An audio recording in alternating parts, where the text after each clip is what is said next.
Assalamualaikum warahmatullahi wabarakatuh. Saya Muhammad Fathamadani dari kelompok 1 akan mereview kelompok yang berjudul obligasi syariah dan reksadana syariah. Di sini penulisannya sudah jelas. Untuk pendahuluan sendiri di sini ada latar belakang dalam perkembangan pasar modal telah menjadi faktor yang penting dalam dunia ekonomi modern. Hal ini karena pasar modal sendiri memiliki peran penting, yaitu sebagai sarana bagi pendanaan usaha atau sebagai sarana bagi perusahaan untuk mendapatkan dana dari masyarakat.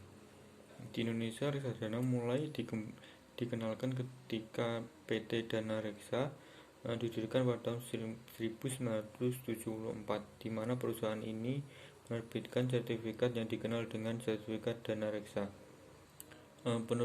Rumusan masalah di sini sudah ada 5. Apa pengertian reksadana, bagaimana mekanisme, dan apa perbedaan dari obligasi syariah.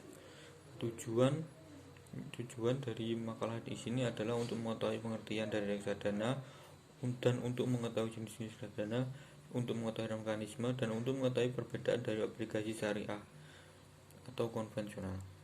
Untuk pembahasannya sendiri, di sini disebutkan adalah pengertian reksadana. Reksadana merupakan suatu instrumen keuangan untuk menghimpun dana dari masyarakat pemodal secara kolektif. Reksadana mulai dikenal sejak abad ke-19. Cikal bakal industri ini bisa diruntut pada tahun 1870 ketika Robert Fleming, seorang tenaga pembukaan pabrik tekstil dari Skotlandia. Di sini juga dijelaskan jenis-jenis reksadana syariah. Berdasarkan hukum di Indonesia terdapat 2 bentuk hukum reksadana, yaitu perseroan dan reksadana KIK atau kolektif. Berdasarkan jenis kategorinya adalah reksadana pasar uang RDPU atau reksadana pendapatan tetap RDPT, dan reksadana saham. Di sini juga dijelaskan mekanisme dan operasional reksadana syariah, yaitu dalam rumpun pembahasan keuangan syariah dapat dimaknai menggunakan istilah Islamic Investment Fund atau Syariah Mutual Fund. Di sini juga dijelaskan pengertian bentuk dan jenis obligasi syariah. Dalam obligasi syariah dikenal sebagai istilah sukuk yang berasal dari sak atau tunggal dan memiliki arti memukul atau membentur. Adapun pengertian obligasi syariah menurut fatwa DSN nomor 32 DSN MUI nomor 9 tahun 2002 tentang obligasi syariah adalah surat berharga jangka panjang berdasarkan prinsip syariah. Secara umum, obligasi konvensional sendiri atau merupakan surat utang dari suatu lembaga atau perusahaan yang dijual kepada investor untuk mendapatkan dana segar.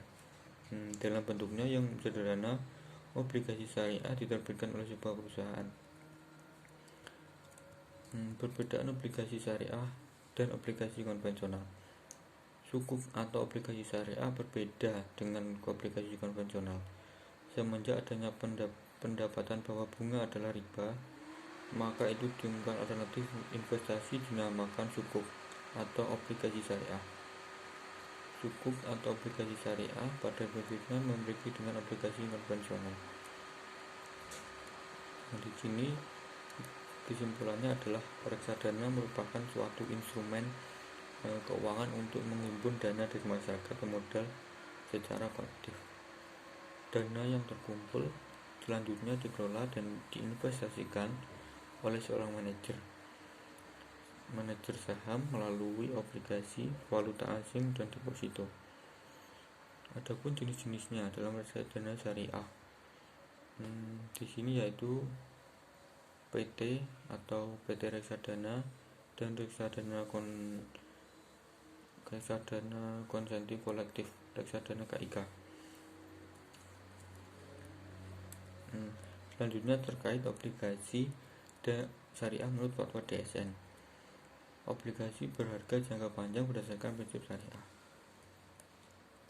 Berdasarkan asas utilitas serta uang menjadi komoditas yang mengandung time value of money and equity or cost.